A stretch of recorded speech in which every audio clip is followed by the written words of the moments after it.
ಬಹಳ ತೊಂದರೆ ಆಗ್ತಾ ಇದೆ ಅನ್ನೋದನ್ನ ಹೇಳ್ತಾ ಇದ್ರು. ಅಲ್ಲಿನ ಸ್ಥಳೀಯರು ಕೂಡ ಮಾತಾಡ್ತಿದ್ದಾರೆ ನೋಡಿ.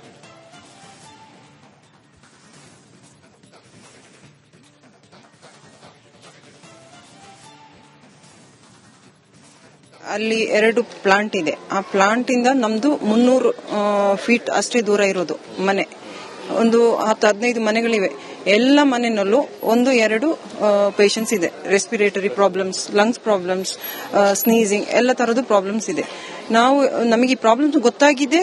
ನಮಗೆ ಇದು ಸಿಂಪ್ಟಮ್ಸ್ ಬರುವಾಗ ನಾವು ಡಾಕ್ಟರ್ ಹತ್ರ ಹೋಗುವಾಗ ಡಾಕ್ಟರ್ಸ್ ನೀವು ಪ್ರಿಕ್ ಟೆಸ್ಟ್ ಮಾಡಿಸಿ ಇದು ಯಾವ್ದ್ರಿಂದ ಅಲರ್ಜಿ ಬರ್ತಾ ಇರೋದು ನಮಗೆ ನೋಡ್ಬೇಕು ಅಂತ ಹೇಳುವಾಗ ಇದು ಡಸ್ಟ್ ಅಲರ್ಜಿ ಅಂತ.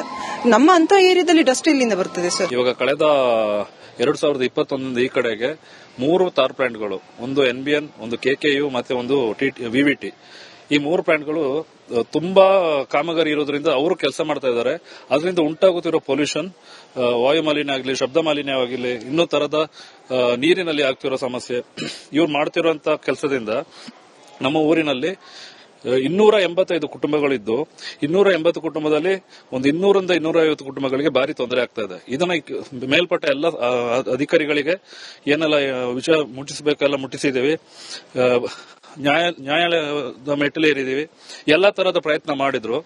ಗ್ರಾಮ ಸಭೆಯಲ್ಲಿ ಎಲ್ಲರ ಮುಂದೆ ನಾವು PDO ಅವರು ಎಲ್ಲ ಸೇರಿ ಸೈನ್ ಹಾಕಿ ಒಪ್ಪಂದ ಮಾಡಿದ್ದು 24 ಜೂನ್ ವರೆಗೆ.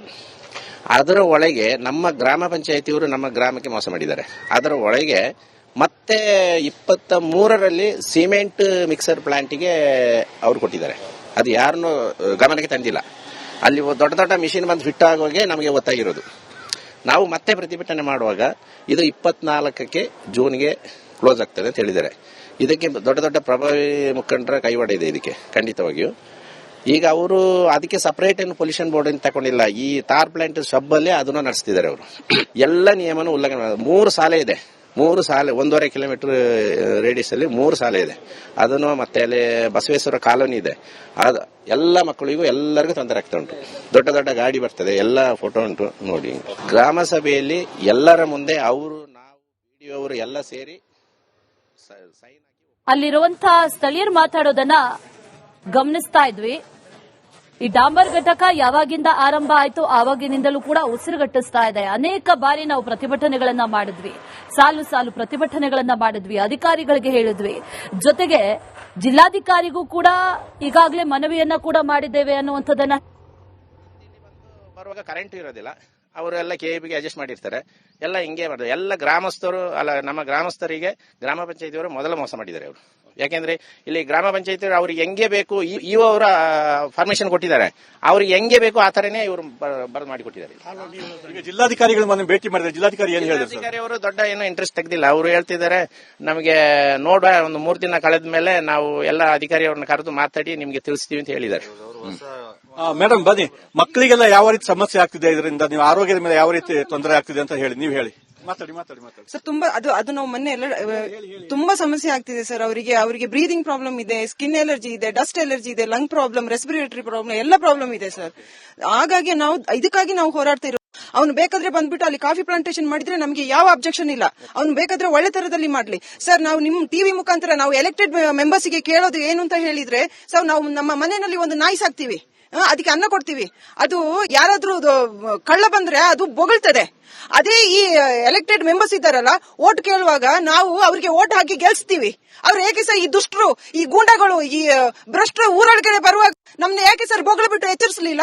ಅವ್ರು ಯಾಕೆ ಬೊಗಳಲಿಲ್ಲ? ಈ ಎಲೆಕ್ಟೆಡ್ ಮೆಂಬರ್ಸ್ ಗಳು ಅವ್ರು ಹಾಕೋ ಬಿಸ್ಕೆಟ್ ನ ಇವರು ತಿಂದುಕೊಂಡು ಕೂತಿದ್ದಾರೆ. ಯಾಕೆ ಗ್ರಾಮ ಪಂಚಾಯತಿಯಲ್ಲಿ ಅವರು ಪರ್ಮಿಷನ್ ಕೊಟ್ಟಿದ್ದಾರೆ ನಮಗೆ ಹೇಳದೆ? ಎಲೆಕ್ಟೆಡ್ ಮೆಂಬರ್ಸ್ ಗಳು ಇದಕ್ಕೆ ಮೈನ್ ರೀಸನ್. ಇನ್ ನೆಕ್ಸ್ಟ್ ಟೈಮ್ ಅವ್ರು ಏನಾದ್ರೂ ಓಟ್ ಕೇಳ್ಕೊಂಡು ನಮ್ಮ ಊರಿಗೆ ಕಾಲಿಟ್ರೆ ನಾವು ಬರ್ದು ಓಡಿಸ್ತೀವಿ, ಗ್ಯಾರಂಟಿ. ಸಪೋರ್ಟ್ ಇದ್ದೀರಾ ಬರ್ದು ಓಡಿಸ್ಲಿಕ್ಕೆ? ಬಾಯ್ಕಟ್ ಮಾಡೇ ಮಾಡ್ತೀವಿ. ಇದಕ್ಕೆ ಮೈನ್ ರೀಸನ್ ಪೊಲ್ಯೂಷನ್ ಬೋರ್ಡ್ ಅವರು ಕರಪ್ಟ್ ಆಗಿದ್ದಾರೆ, ನಮ್ಮ ಪಂಚಾಯತಿ ಅವರು ಕರಪ್ಟ್ ಆಗಿದ್ದಾರೆ. ಆಮೇಲೆ ಇನ್ಯಾರು ಇದು ಕೊಟ್ಟಿದ್ದು ಹೇಳಿ ಮೇಡಮ್. ನಿಮಗೆ ಯಾವ ಮಕ್ಕಳು? ಇದಕ್ಕೆ ಮೈನ್ ಎಲೆಕ್ಟೆಡ್ ಮೆಂಬರ್ಸ್. ನಮ್ಮಮ್ಮ ಆಟ ಆಡಕ್ಕೆ ಬಿಡಲ್ಲ. ನಾನು ಆಟ ಆಡೋದು ಇಲ್ಲ, ಮನೇಲೇ ಇರೋದು. ನನಗೆ ಓಡ್ಬೇಕು, ಸೈಕಲಿಂಗ್ ಮಾಡ್ಬೇಕು, ಅದನ್ನೇನು ಬಿಡೋದಲ್ಲ ನನಗೆ ಮಾಡ್ಬೇಕು. ಹಾಸ್ಪಿಟಲ್ ಓಡಬೇಕು ಜಾಸ್ತಿ.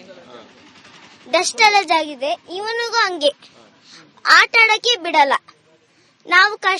ನಾವು ಓದ್ಕೊಂಡೇ ಇರ್ಬೇಕು ಯಾವಾಗಲೂ. ಅಲ್ಲಿ ಆ ಮಕ್ಕಳನ್ನ ಕೇಳಿ. ಇಲ್ಲ ನಾನ್ ಬೇಡ, ಮಕ್ಕಳು ಮಾತಾಡಿ. ನನ್ನ ಹೆಸರು ಕಾವ್ಯ, ನಾನು ಇಲ್ಲಿಯ ನಿವಾಸಿ. ನವೆಂಬರ್ನಿಂದ ನನಗೆ ಮನೆಯ ಹೊರಗಡೆ ಹೋಗಿ ಸೈಕಲ್ ಹೊಡೆಯೋದು ಅಥವಾ ಆಟ ಆಡೋದು ಸಾಧ್ಯವಾಗುತ್ತಿಲ್ಲ, ಏಕೆಂದರೆ ಉಸಿರಾಡೋದು ತುಂಬಾ ಕಷ್ಟವಾಗುತ್ತದೆ. ಭೀಕರವಾದ ಹೊಗೆಯ ವಾಸನೆಯನ್ನು ತಡೆಯದಾಗದೆ ನಾನು ಮನೆಯ ಒಳಗಡೆ 106 ಫಿಲ್ಟರ್ ಹಾಕೊಂಡು ಡೋರ್ ಮುಚ್ಚಿ ವಿಂಡೋ ಎಲ್ಲ ಮುಚ್ಚಿ ಕೂತಿದ್ದೀನಿ. ಸಾಕಾಗಿದೆ. ಸರ್ಕಾರದವರು ದಯವಿಟ್ಟು ಇದನ್ನು ನಿಲ್ಲಿಸಿ. ನಾನು ತಾರಿಕಾ ಸಂಗಮತಿ, ನಾನು ಇಲ್ಲಿಯ ನಿವಾಸಿನಿ. ನಾನು ಬೆಳಗ್ಗೆ 5 ಗಂಟೆಗೆ ಎದ್ದೇಳ್ಬಿಟ್ಟು ಯೋಗ, ಎಕ್ಸರ್ಸೈಸ್, ಜಾಗಿಂಗ್ ಎಲ್ಲ ಮಾಡ್ತೀನಿ. ಈಗ ಏನು ಮಾಡೋಕ್ಕಾಗಲ್ಲ. ತಾರ್ ಪ್ಲಾಂಟ್ ಬೆಳಗ್ಗೆ 5 ಗಂಟೆಗೆ ಓಪನ್ ಆಗುತ್ತದೆ. ನಮಗೆ ತಾರ್ ಪ್ಲಾಂಟ್ ಹೊಗೆನೆ ಬರೋದು. ಮತ್ತೆ ನಮಗೆ ಉಸಿರಾಡಕ್ಕಾಗಲ್ಲ. ಸಾಯಂಕಾಲ ಸ್ಕೂಲಿಂದ ಬಂದ್ಬಿಟ್ಟು ಸೈಕಲ್ ಆಡಕ್ಕಾಗಲ್ಲ. ರೋಡ್ ಸೈಡ್ ಅಲ್ಲಿ ವಾಕ್ ಮಾಡೋಕ್ಕಾಗಲ್ಲ. ಮತ್ತೆ ನಾವು ಯಾವಾಗಲೂ ವಿಂಡೋ, ಡೋರ್, ಬಾಗಿಲೆಲ್ಲ ಹಾಕೊಂಡಿರ್ಬೇಕು. ಸರ್ಕಾರಿ ಅವರು ದಯವಿಟ್ಟು ಇದನ್ನ ನಿಲ್ಲಿಸಿ. ಓಕೆ, ಇದು ಇಲ್ಲಿ ಸ್ಥಳೀಯರು ಮಾತಾಡ್ತಿರುವಂತದ್ದು. ಮತ್ತೆ ಇಲ್ಲಿ ಪಕ್ಕದಲ್ಲಿ ರಸ್ತೆ ಏನಿದೆ, ರಸ್ತೆಯಿಂದ ಪ್ಲಾಂಟ್ಗೆ ಹೋಗುವಂತ ಲಾರಿಗಳು ನೋಡಬಹುದು. ಇಲ್ಲಿ ಹೋಗ್ತಾ ಇದೆ, ಇಲ್ಲಿ ಒಂದರ ಹಿಂದೆ ಒಂದು. ಇದರಿಂದ ಸಮಸ್ಯೆ ಅಂತ ಹೇಳ್ತಿರುವಂತದ್ದು. ದಿನನಿತ್ಯ ಲೋಡ್ ಗಾಡಿಗಳು ಈ ರೀತಿ ಓಡಾಡ್ತಿರ್ತವೆ. ಇದರಿಂದ ಸಾಕಷ್ಟು ಸಮಸ್ಯೆ ಆಗ್ತದೆ ಅಂತ ಹೇಳುವಂತದ್ದು. ಈಗ ಮಕ್ಕಳು ಕೂಡ ಮಾತಾಡಿದ್ದಾರೆ ಯಾವ ರೀತಿ ಸಮಸ್ಯೆ ಆಗ್ತಿದೆ ಅಂತ ಹೇಳುವಂತದ್ದು. ಇದು ಗಂಭೀರವಾದ ಸಮಸ್ಯೆ. ಕಳೆದ ಒಂದು 3-4 ವರ್ಷಗಳಿಂದ ಗಂಭೀರವಾಗಿದೆ ಅಂತ ಹೇಳ್ತಿದ್ದಾರೆ. ಆದ್ರೆ ಯಾರು ಕೂಡ ಮನವಿಗೆ ಸ್ಪಂದಿಸಿಲ್ಲ ಅಂತ ಹೇಳುವಂತದ್ದು ಅಳಲನ್ನು ಈ ಗ್ರಾಮಸ್ಥರು ತೋರ್ಕೊಳ್ತಾ ಇದ್ದಾರೆ. ಅಶ್ವಿನಿ. ರೈಟ್, ಅನುಕಾರಿಕಪ್ಪ, ಥ್ಯಾಂಕ್ ಯು ಡೀಟೇಲ್ಸ್ಗೆ. ಎಷ್ಟೇ ಪ್ರತಿಭಟನೆಗಳನ್ನ ಮಾಡಿದ್ರು ಕೂಡ ಅಲ್ಲಿರುವಂತ ಗ್ರಾಮಸ್ಥರ ಗೋಳು ತಪ್ತಾ ಇಲ್ಲ, ಸಂಕಷ್ಟ ತಪ್ತಾ ಇಲ್ಲ. ದಯವಿಟ್ಟು ಇದಕ್ಕೊಂದು ಪರಿಹಾರ ಮಾಡಿಕೊಡಿ ಅಂತ ಕೇಳ್ಕೊಂಡಿದ್ದಾರೆ. ಅದಕ್ಕೂ ಯಾರು ಕ್ಯಾರೆ ಅಂತ ಇಲ್ಲ.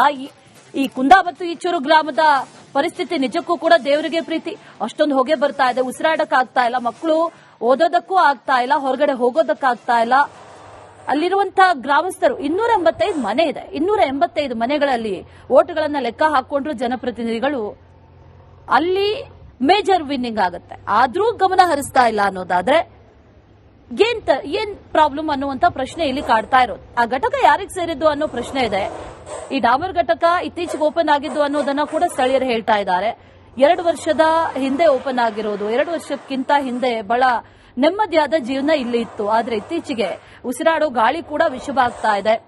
ಹಾಗಾಗಿ ಮಕ್ಕಳು ಆಗಿರ್ಬೋದು ಅಥವಾ ಹೊರಗಡೆ ಓಡಾಡೋರು ಕೂಡ ನಾವು ಬಹಳ ತೊಂದರೆಯಿಂದ ಓಡಾಡ್ತಾ ಇದೀವಿ, ಕಷ್ಟಪಟ್ಕೊಂಡು ಓಡಾಡ್ತಾ ಇದೀವಿ ಅನ್ನುವಂಥದ್ದನ್ನ ಈಗ ಅಲ್ಲಿನ ಗ್ರಾಮಸ್ಥರು ಹೇಳ್ತಾ ಇದ್ದಾರೆ. ಸಂಬಂಧಪಟ್ಟವರು ಆದಷ್ಟು ಬೇಗ ಇದಕ್ಕೊಂದು ಪರಿಹಾರವನ್ನ ಕೊಡಬೇಕಾಗಿದೆ.